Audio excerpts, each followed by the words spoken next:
il a il est en train de déstabiliser les provinces.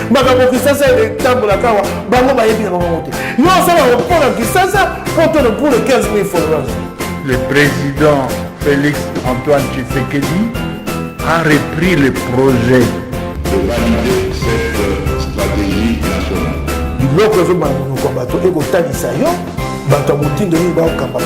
C'est la première fois que vous avez la vidéo na biso abonnez-vous.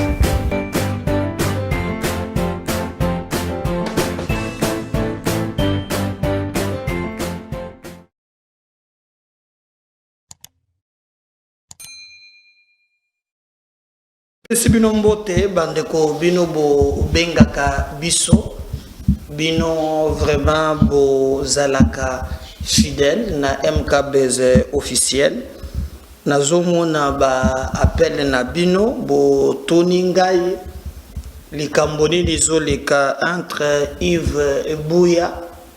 Je vous rappelle que bakangi Yves Buya banda lobby azalina parquet ya Gombe. Alors to zozela parce que bande ko ba journaliste bazala ki wana bato moi mingi ba kendaki ça n'a toujours pas bougé jusqu'à ce que tard Yves Buya lalaki na ye na kasho comme bato muso balobi ka ke na makala non Buya ke na no makala te balalisie na parquet ba tractation elekaki makasi ba contact eleli donc azali na boloko. Alors 6 mois d'abord avant na kota na détail na kopé sa conseil. Je crois que moi je suis en bon terme na Israël Mutombo, je suis en bon terme na Yves Buya. Nako senga bachana se pour na unité biso toza ba politique bango ba li ba journaliste et le kotoko senga ezali penza bachana se conflit na bango bandeko na ngai bato mingi bazali kokota na kati. C'est un conflit qui date de longtemps. Na source na yango avant de bande ko tia commentaire lelo beaucoup na niveau ya bazuzi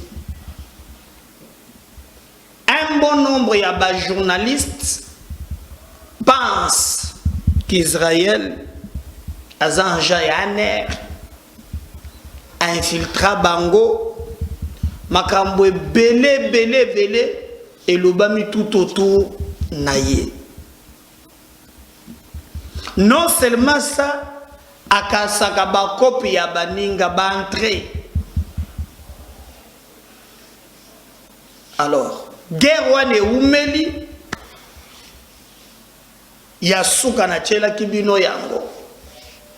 Pote boyo koyoka réaction normalement ya Israël Mutombo. Pour lobby bimaki ke enlèvement boyena boy. Je vais commencer mon émission na kote la bino oyo Israël yemo kwazo confirmer que yemo to porter plainte. Alors bakambo belé oya lobby na kati bokoyo kayango. Et loko bazo wele la réellement bokoyoka yango pe tango na kozongisa na sala mission kala nina kochela bino bokoyoka bandeko na ngai. Mais je crois que émission ebandi na zalaka na ba préalable na sengaka bino ba yebolanda biso ya yambuza ke ndenge ozolanda partageango na bato okoki ko s'abonner soki oza abonné te kende place ba komi j'aime aimer vidéo bato musuba ko en ligne pour te toyeba likambo yo en réalité eza nini pour comme na niveau ya Yves Buya bakangisi na Israël Mutombo et que ba journaliste non subazo menacer Twitter, message, en tout cas, bazali en désaccord na Israël Mutombo. Alors, je préfère que Bolanda, en conclusion, vraiment, Nini et Leki, d'abord, est-ce que l'évacuer? Parce que le message, je crois, c'est que l'objet à Edmond Isubamuntu à Twitter a commis pas les agents de l'ANR en complicité avec Israël Mutombo. Baye enlevé Yves Bouya, Bakeinaye dans un endroit où ils ont y banate. Tina pourquoi Yokobi Makazali enlevé te, Azalakende na parquet à Gombe, place Azali à Kobunga te Batubamalo. Ba démarche banda ki lobi wana titar. Un groupe ya bande ko ba bimiwana tina butu. Et Azalaki pas facile. Donc pour être makambo et salema ndenge elongobani.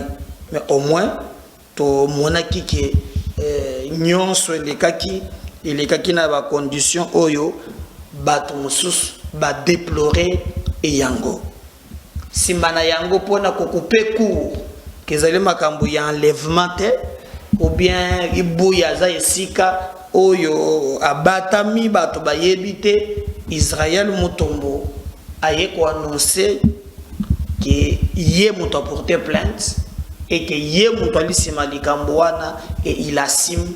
Je vais vous laisser suivre d'abord Israël et on va revenir pour te décrypter Nini et Salamio Poté bakoma na niveau owana bango ba komi. On suit Israël, on va revenir juste après.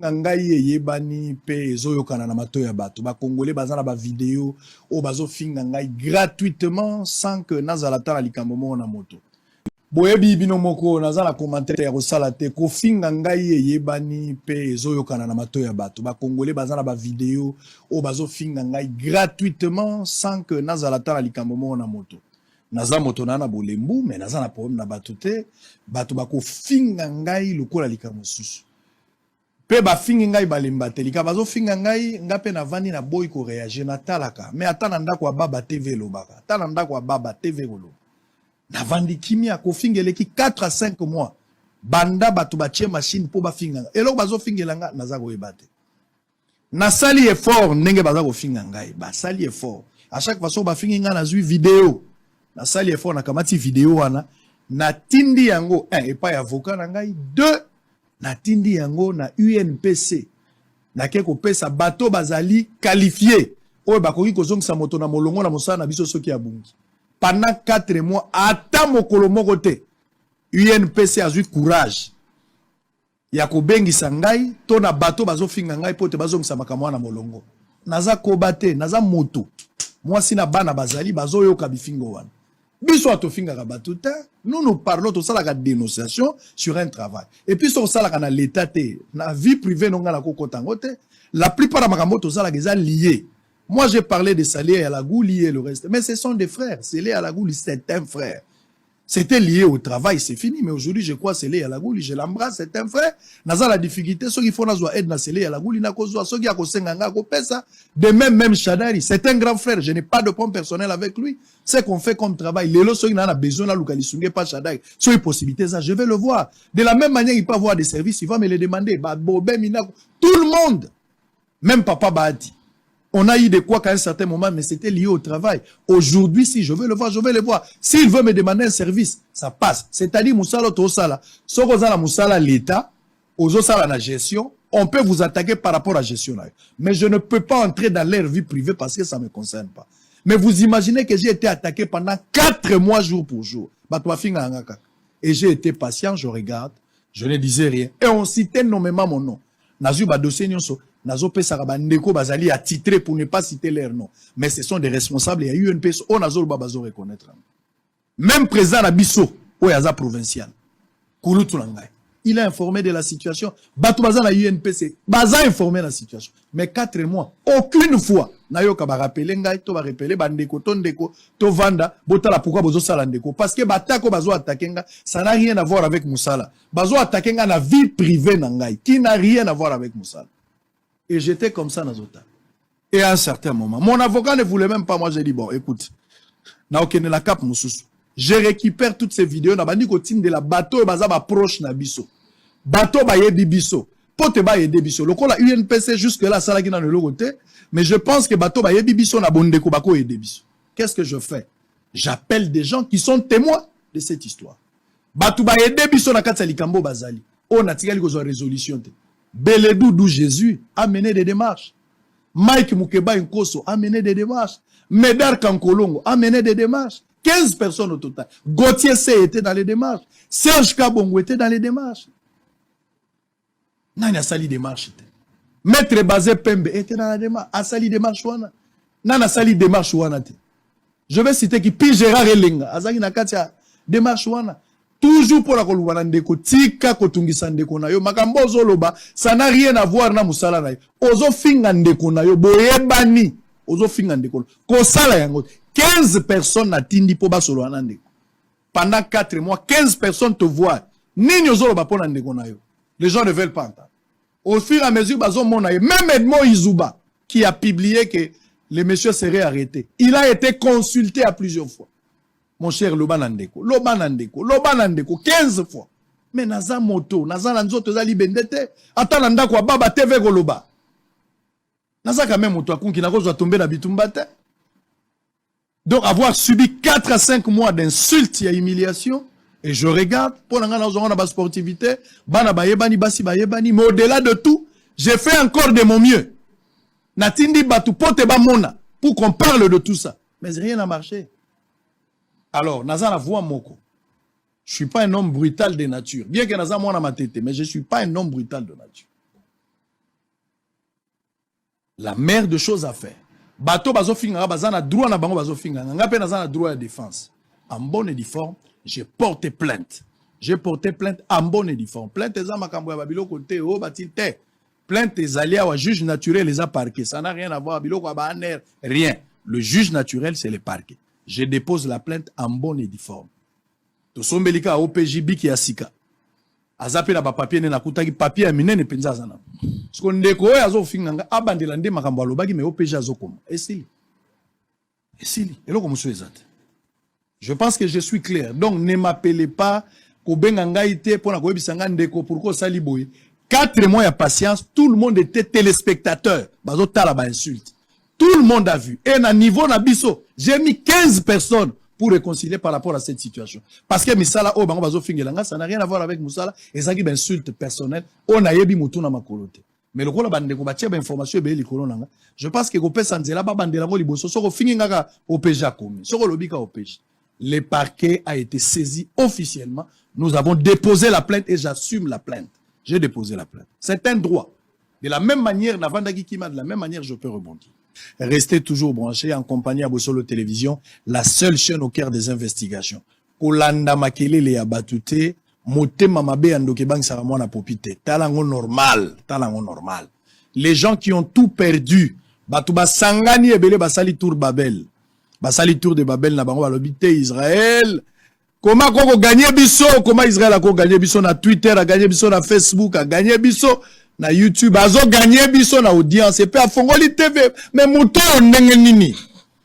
Ba koti bango nyo na réunion balobi ote, ndenge babomaki yesu photo bomape mwana na moto. Mais là on a yebi. David andima ko bunda na Goliath. Po asalaka ba entraînement na ba lion, abomaka na ba ous. Bossole Sili. Je crois que Binomoko Bolandi très bien Israël, Mutombo, Mayenyonso, Alobi. Pour Alobi que Makambazo Fingelaye, Azoye Bayangote. Bon, je vais vous laisser suivre maintenant aussi, en tout cas, Yves Bouya, na historique, c'est que lui reproche na Israël Mutombo.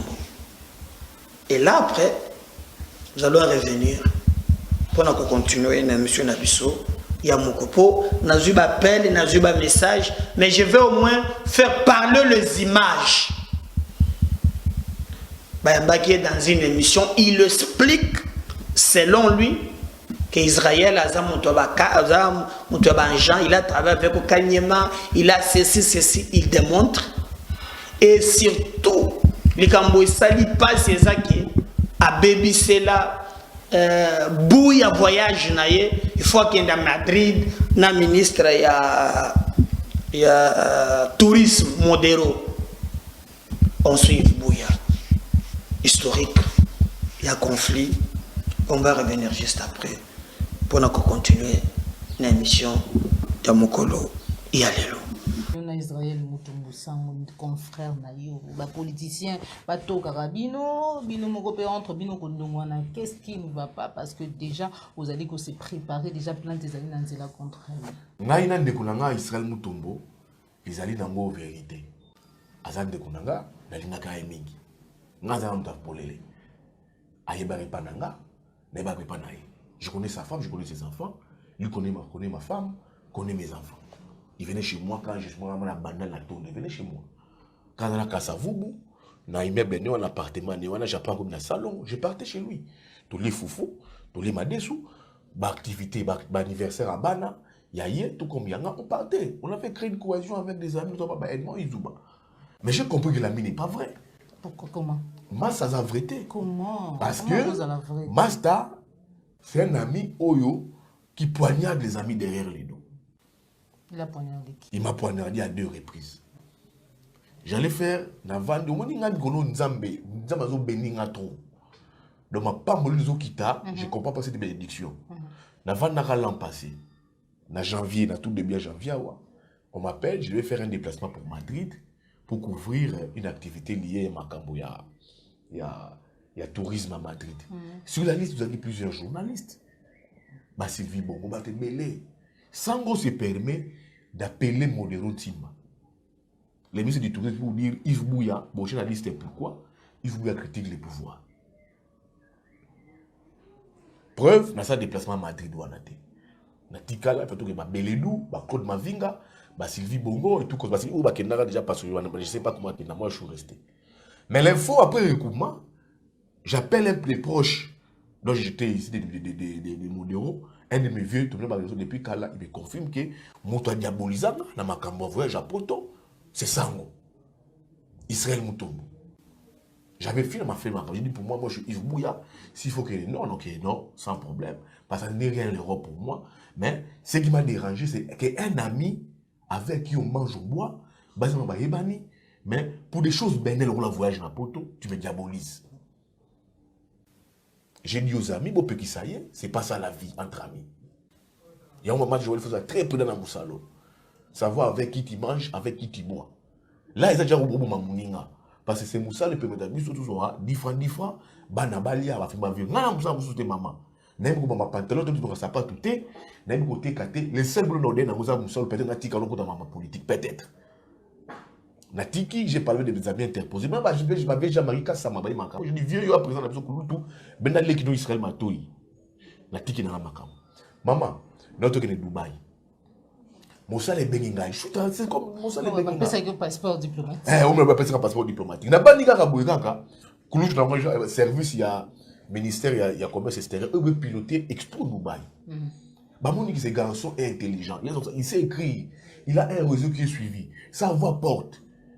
Les ministres m'appellent. Est-ce que tu peux m'accompagner à Dubaï pour faire la couverture médiatique? N'a pas confondre mon sous à Dubaï. Notamment la ordre de mission, Jessica Bassé, la RTNC. J'ai dit excellence. Je suis joué, je vais faire mon travail. Mais j'ai mes convictions. Maman, Nazui, visa, na Kei Dubaï. Avant d'aller à Dubaï, pression est bannie sur les ministres Modéro Timba. Pour la ligne, on a mis Yves Bouya na Dubaï. Oh, Modéro Timba, c'est pas moi qui ai amené Yves Bouya à Dubaï. Moi, je ne pilote même pas l'Expo Dubaï. Donc, peut-être l'Expo Dubaï, ils ont grand frère Jean-Lucien Boussa, commerce extérieur. Maman, il y a un rapport qui n'est pas Félix Tshisekedi. Président de la République. Le président de la République, tout ce qu'il a comme problème, bon, mais le combo, il y a Yves Bouya. Je comprends qu'il y a un migrant. Le président de la République prend les textos pour faire parvenir, il envoie ça à son passé, Topé Moukengeshaï. Topé Moukengeshaï appelle Modéro Timba pour dire pourquoi besoin Yves Bouya à Dubaï. Yves Bouya critique à Kabiso Boy. J'ai accepté, je remercie, j'apporte mon soutien aussi au ministre Modéro Timba. Malobino, Yves Bouya est journaliste. Les critiques de Yves Bouya permettent à Kabiso, dirigeant, toi avancer, toi évoluer. Oh, il a fait un chef de l'État. On lui a dit, bon, même la mission vidéo, où Yves Bouya a fait déjà Félix. Yves Bouya critique. Et puis, il dit, je vais toujours critiquer parce que l'UDPS Tshisekedi a critiqué les Kabila. Ils ont critiqué la Kabylie. Les critiques, c'est pour tout le monde. Maintenant, qui a été le maître d'orchestre de la rapport de la présidence, Israël Moutombo. Maman, on a quand même Mouto. Oh, il y a l'Iboso na Tikaki. Oh, il a mis balé. Oh, mais c'est qu'il est pour m'envers moi. Et les autorités confirment que c'est lui. Mais cette fois-ci, au moins, est-ce qu'on est en face? Maintenant, si j'ai dit, je vais l'affronter. Comme ça, à Tika, comme on a. N'a qui va voir Jean qui dans la combo n'a été. N'a la combo n'a été. Pourquoi ça à niveau INPC? Nazo qui n'a INPC. Non, mais la justice, non, qui n'a INPC. Faut pas tout se confronter. La première fois, j'ai laissé. La deuxième fois, c'est toujours toi. Et puis, c'est des ministres, des officiers qui me disent ça. Mais maman dit, mon moto, c'est que tu es vraiment vers moi. Alors, yo, tu m'attaques. Natika yo, j'ai pas un problème. Je me suis éloigné de toi. J'ai dit, maintenant, cette fois-ci, n'a pas mon bali. Je suis responsable comme lui. J'ai un média comme lui. J'ai des employés comme lui. C'est que je me dis maintenant, il faut maintenant appeler Sukoyo. Il doit me dire c'est quoi les problèmes. D'où au moni Sukoyo. Ngai pe na mona c'est l'émission contre moi, moi je suis Dominique Mounongo. Oh, une émission qui n'est même pas professionnelle. Ngai je vais le montrer que je suis un jeune professionnel. Dans un infirmier. Parce que lui est infirmier. As un infirmier. A outi abi ko ba ayi ba ratonga. Ayebi tout ce qui est médicament. Au cause de l'estomac, à cause de nos prescriptions médicales. À cause de nos prescriptions, c'est un docteur, c'est Azam Munganga. Mais avec la profession de Bisso, il va maintenant commater Bisso. Et puis, des gens comme ça, ils se font grands, ils veulent gagner. Non, je dis, moi maintenant, je ne peux pas me donner mes responsabilités. La raison pour laquelle, dans l'année émission avec Madame Dominique Moulongo, certes, c'est vrai, Alobaki m'a comme Alobaki. Alobaki, non, Bango Baliara, Bango Bamboate. Et ça m'a comme mais j'ai vu une tribu qui s'est sentie lésée ici, c'est normal. C'est normal, c'est leur choix. Ils ont porté plainte. Mais j'ai vu Israël, il oublie que lui-même les Moulouba. Comment ils ont Chiboaboa, Jean Tété, Chiboaboa, Moutombo, Israël. Chiboaboa, Moutombo, Israël. Il oublie que les Moulouba. Makamboana pourquoi maman Dominique wana député et créé ba remou la société et kabo limbo ka créé division de moni batu bakei ko la premier ministre qui na katanga kuna amena réconcilier ba ressortissant. Mais lui oublie qu'il est Moulouba à cause de la émission na plateau na yé. Botala elongamba moyo. Tu auras un traitement approprié. T'as la photo na yo. Retire. Et puis tu es en bande. Na image à moi, ne votez pas. Maman Joël Kombe. C'est ça le journalisme. Voilà le journalisme. Et ça, selon les tirets d'anthologie, c'est des menaces. C'est faire même l'apologie du tribalisme. Parce que il y a Azamoulouba. Il y a un code, il y a éthique. Il y a des déontologies à corporation. Dans article 5, on a fondé plainte dans l'AI.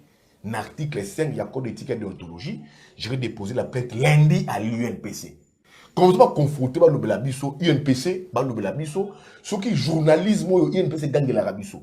Kaboulo, il y a un président, il y a président jury Nabiso, un journaliste. Yépe, au monde net, Israël a tiré ça ma bêtise. C'est Israël qui a laissé Kaboulo, bien qu'elle baki, a été jouer des escrocs. Mais lui était que présentateur sur les plans déontologiques. Il devait dire à son invité, est-ce qu'on retire ma loubanate parce que c'est pas toi qui dois requalifier les faits. La seule instance capable de requalifier les faits, c'est la justice. Mais il y a Tiki Moutou, Aloma Moutou, d'escrocs. Même avec Bossembe, t'as le droit de faire Bossembe, Babé Kabila Niei. Est-ce que le professeur c'est normal? Et c'est lui qui a laissé faire ça. Il y a un moment, on a parquet. On a dans le tribunal, il y a UNPC. Je n'ai pas intérêt au salut Mabé. Tokende va expliquer Bisso si c'est déontologique. Les missions qu'il fait, il profère des menaces sur une femme, mère, mariée, autorité. Elle a un mandat public. Parce que yo, tu t'es senti au même titre que les Balouba. Les tu oublies que tu es journaliste, aux exalté tribune à yo. Si je pose la question, comme journaliste, il y a journaliste, tu présentateur, tu journaliste d'une tribu. Parce que là, on compte une tribu. C'est là où je te dis que c'est le Yves Bouya, comme il me cherche noise, bah, le poteau, il me cherche noise. Non, bah, le poteau bien. J'ai fait 5 ans l'IFACIC. N'a pas le poteau bien. Je sais réfléchir, je sais parler. Donc je dis, Goyo, comme lui me cherche noise, à 2 reprises, Azopo Mangan a cessé. Moi, je vais lui dire que ça va, alors, tout déclencher guerre, yo. Parce que je suis prêt à tout, parce que, tant guerre, les battes que j'ai sur Mastawana, n'a pas besoin de battre mon corps. Une fois, tout ce qui est, on a battu, on a battu mon sous. J'ai 50 battes. Donc, il coupe mon dans Masta. Voilà comment il peut pas Chabani record. Nous, au Bouya, tout à fait, mon témoin, mon ami et frère Edmond Izouba, qui est présent. Moi, il y a la carne, Edmond la carne, on a Congo Web. Voilà, il me cherche dans la Congo Web. Il dit, tout qui coupe mon robot, tout qui coupe en gros. Il faut que vous l'amène. L'orientation, c'était Alda. Donc, on a Mourano, il y avait un Mourano de couleur beige, je pense. Beige, Mourano. Il y a un vola, Naliboso, Edmond Assi. Donc, comme il y a hauteur, il y a boulevard, côté, il y a Sonas. On me côté, comment ils ont dit, il y a SN, il y a Bruxelles Airlines. Mais côté Sonas. Oui, il y a tellement de côté. Mourano, ils ont dit teinté. Il a cerclé parce que, à ça, il mauvais dépassement. Et puis, il n'orientait pas là où il partait. Parce que la dernière bande, il faut que tu sens mon sous-souana et même tu côté à Robanki. Tu vois, après, c'est que ni côté l'autre. Mais dans ce cas, roulage. Mais tu vas dire, mais tu vas journaliste. On a vu, on a vu sa carte. Il y a Zéla. Il y a lui ici, carte d'agent sécurité. Agent sécurité. Agent renseignement, quoi. Avec code 00204. Oh! Je dis, mais tu es journaliste. Tout le monde dit, non, pouvoir, non. Jamais le pouvoir. Je travaille pour ces pouvoirs. Il m'a dit ça dans les véhicules. Je dis, ya. Alors, j'ai compris que l'ami a travaillé avec Kanyama. Quand il a commandé à la ville. Il y a qui chargé de communication à Kanyama. Opération Likofi. C'est ce qu'ils en savent quelque chose. Lui en sait quelque chose de l'opération Likofi. Il a travaillé avec Kanyama. Dans le service, il y a Kanyama. Il y avait qui? Il y avait lui. Il y avait Eberal, Kolongele. Et il y avait Tony Moua, qui a donné le ministre de l'Éducation. Eberal a dit conseiller directeur comme chef de l'État. Ou Abela qui est comme ministre de la numérique. Et il y avait Tony Moua, dans le service. Je crois que Tony Moua dans le service juridique. Et Béran, je pense que c'était le roi directeur des cabinets ou je pense que c'est le service juridique d'Israël. La carte de la sécurité aux membres de la sécurité, voilà. Ça signifie quoi? C'est une infiltration. Tu veux nous infiltrer. Voilà. Alors maintenant, comme toi, tu veux m'attaquer à moi. Tu me combats partout. Moi, je ne combats pas de lui. Je voyage dans ta place où on a avion. Tu me combats. Alors, comment ça, les bourdouana? J'ai déjà pris tous les éléments.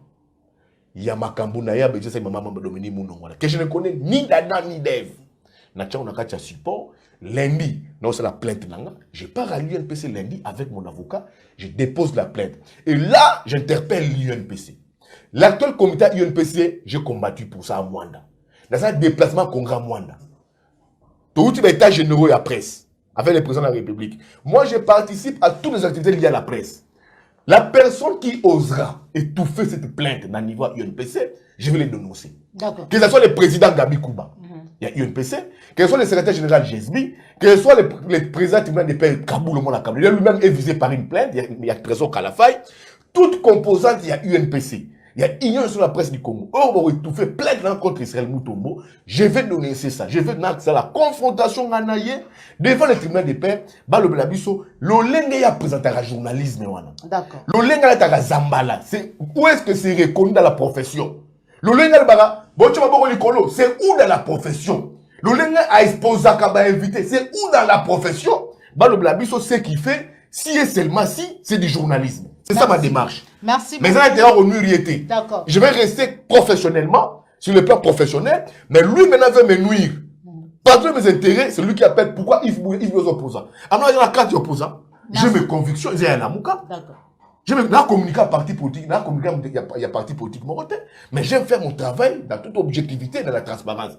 Dans la politique. Mais toi, tu passes toujours me combattre. À combattre. Yo, comment ça, on cause à mais on cause à à combattre, au ben à la bateau. Il faut à combattre à Tshisekedi. C'est que yo, nini, je pouvoir. Il y a moi, je comprends pourquoi, Batala Mouka, Bengane pas Mousito. J'ai dit intervenir de loin. À cause de la tweet, la mouka la marche, à sali tweet, 8h, 9h, batu na noté. Batu la mouka bakaniye. A kei nanda kwa muzito shed, nanda kunewana. Ba combattant la mouka, ba boya ya kota. Oui, j'étais là. Tu étais là, tu as vécu ça. Ouais. J'ai dit intervenir de loin. J'ai appelé ma cadre, ma côté président élu, Martin Fayoulou. J'ai appelé ma côté président Mouzito, l'homme des chiffres. J'ai intervenu de loin. D'accord. Parce que Benga Bouya, est-ce que ces garçons, les gens, Benga Bouya, est-ce que ces garçons sont fiables? D'accord. Je dis, mon botika kota. Mais ma boya qui a koti, a bimi, a sololi, et puis on s'est justifié. Mais j'ai intervenu. Mais une personne qui t'a aimé comme ça. D'accord. Une personne qui t'a porté comme ça. Mais aux autres, mon n'a cessé. D'accord. Si tu me fais ça, c'est où tu l'as personne d'ailleurs. Merci beaucoup. Voilà. Je crois que Boyoki Yango très bien. Sans que Ghana tia commentaire. Alors, donc les vrais problèmes, ils ont eu Boyoki. Israël, Alinga Baby Silaïv Bouya voyage 2 fois. Premier voyage, ils allaient à Modero, Simbaza, ministre du tourisme, ou à Nebeba qui est à Madrid. Mais il y a mis Balepe, Alinga qui a cassé. Boyoki ba kombo atangi wana ba topin ba nini ti aye kolongwa wa voyager na compte ya Jean-Lucien Mboussa monto asali que deuxième voyage et raté et salema et il a voyagé mais na retour na ye a moni que Israël zali vraiment kozala la base ya ko baby selaye makambo belé et bokomona ke Ezaka Kayete, là aussi, il va aussi dire que Israël a tiki Bouya a commis ce qu'on l'a même Peter Tiani. Alors Peter Tiani a dit très proche de Katumbi, mais selon Bouya et Zakeno, il y a des entrées dans la présidence de la République. Oh, Israël a quel sous qu'on diabolisé Peter Tiani. Alors, je ne sais pas à quel niveau encore le problème n'a pas encore. Et que si la kate, donc Peter P à son tour, il avait d'autant que il s'est yango Yves Bouya motoazui à l'obéli yango et bandeko musuba tweeté peu c'est là. Le deuxième volet vidéo c'est quoi ça il y a semaine où il passé les cas qui c'est Yves Bouya lobaki. Maintenant ce n'est pas seulement avec Bouya et qu'on peut na Peter Tiani. Ensuite on va revenir juste après. Mais là qui prend un dossier mort et moutou mort azali awa abomarabatou ba confrère des journalistes. Il faut ça bon ça la angele. Ngabo maïnga déjà la présidence ça c'est un rapport. Les journalistes infirmiers. Ah c'est un rapport à ta Zambala. Ah bah ça là boy. Après la présidence a sali un rapport. Ne comment qu'on attaque comme na yawa na suba information. Ngala ta na ba makamona ba kanisa di Yves Bouya okosa. Ndegmo Peter Tiani. Les mêmes de pour les journalistes infirmiers. A vous appelé rapport à la présidence. Pour na achama sans difficulté na dossier naï. Comment je disais avant le coup. N'a pas besoin d'informations de pour na mutuana surtout. oya ta Zambala azanga kombo nga na botanga bato na botanga yeko mane to ma boli ko la ta Zambala kamu kasi kombo ne zana na boy te ko ta kuma na boy na ta kombo na na boy na ngai na boy na ngai ko ta kombo na ye wana sikoyo bomona mikolo yo un parti pourquoi il y a pouvoir ils ont en difficulté ils ont contrat pour na asala la publicité ya ba candidat parti wana na 2020 on va pas élu na Kinshasa parti au pouvoir wana les partis en majorité wana ils allaient parti oyo yo ba monde ba division na Kinshasa ba sali deal na moto ato mo likolo pour ta Zambala les jours c'est fini quand moi bouya j'ai parlé bon qui bouya mutali boma mais j'ai un ami qui s'appelle Peter Tiani ba sali rapport un gros rapport pour dire que la corporation est tellement infiltrée bossa la angele na ba journaliste c'est infirmier bossa la angele na ba tombe au likolo bossa la angele na moto wana on a yebi pe kuna na la sablière asaki fête monene na waki mutu mwa zala ki wana un certain gouffre asaki nae un certain gouffre. Merci pour même yo faites très attention. Merci beaucoup. Mais vous allez la fréquentation un moko ndenge faites très attention. Merci beaucoup. Professeur Tobambo était aussi na pesho mbote merci. Ba ko zana émission mo ya week-end voilà après la ligue la mo virele. Oui. Bandeko, je crois bolandi vidéo ya Israël, bolandi ya buya, oyo ye azali koloba. Mais soki kaka na Yves Bouyate vuluzi ya bandombe taki ka Congo mais si eleki alobaki akotia sobo kebi pete à cause de la candidat président de la République en mois de mai mais za mois moko érotique yepe na ngambu na ye il parle Israël toujours na musala ba journaliste bolanda ensemble ba vidéo pour vous comprendre à la fin dossier zo utawapi tolandi l'honorable député Daniel Sanfu Buchimuni mvoluzi ya bandombe gaki ka Congo kinkunza ka Mumba Philippe kinkunza ka Mfumu Kimbangu ensuite on revient juste après. Yo pero loi oloba kutu bazala ba nyongono ba futate depuis que olega yo bundisa kabila te waki piri petsa kabila okenda kinga kati okenda kinga kati batu babunda liti na mboko ba ebani Eliezer Tambwe Daniel Safu Chrisel Vwanga moni ba bukebai batu babundi liti wana yo non atangi komona yo pero luawa Zacle pas abundisa te zacle mambo litite ye zacle ya mutaba litite ya mutatsumbi kwanga luka kwanga nae lite za na batu nango lite za vocation nous avons mené une lutte dans ce pays to kwesi dictature na mboko Israël muto mobe abundisa Kabila te abundisa Kabila te azala na litite ndeko na ngai toloba tango zo tanga kombo zo pesa importance azala liste ya ba guerrier te na mboko aluka tsubidi kwanga na sala ba chaîne nae azala liste ba guerrier te ko tanga kombo na ete azala niveau ya bateau babundi na mboko te ozona ko sala télévision fandi obebengi sango otie mamelo eza litite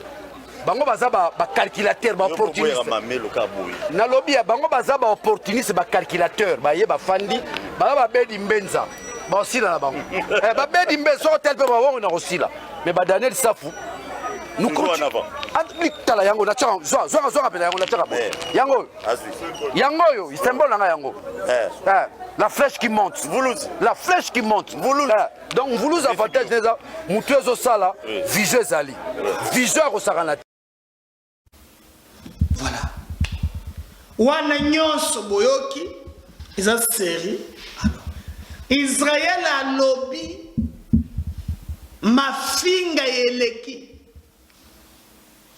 a préféré à comme à niveau ya justice. Justice biso to sengi to moni ke bazaba panzi sango. Bambeba nyonso esalami parce que lobby bien na programme mission monsieur Goya na Tongo na kozala en contact na yeba situation ndenge ezali ko évoluer na ba mesure bango basu bazui na kozongela bino pona ko yebisa bino vérité na maso mazali koleka. En bref, il y a une vidéo, bien moko bo comprendre où se situe le problème, boza peut mailler beaucoup qui juger. Restez branchés les câbles officiels. Je reviens à ma mission sous. Merci.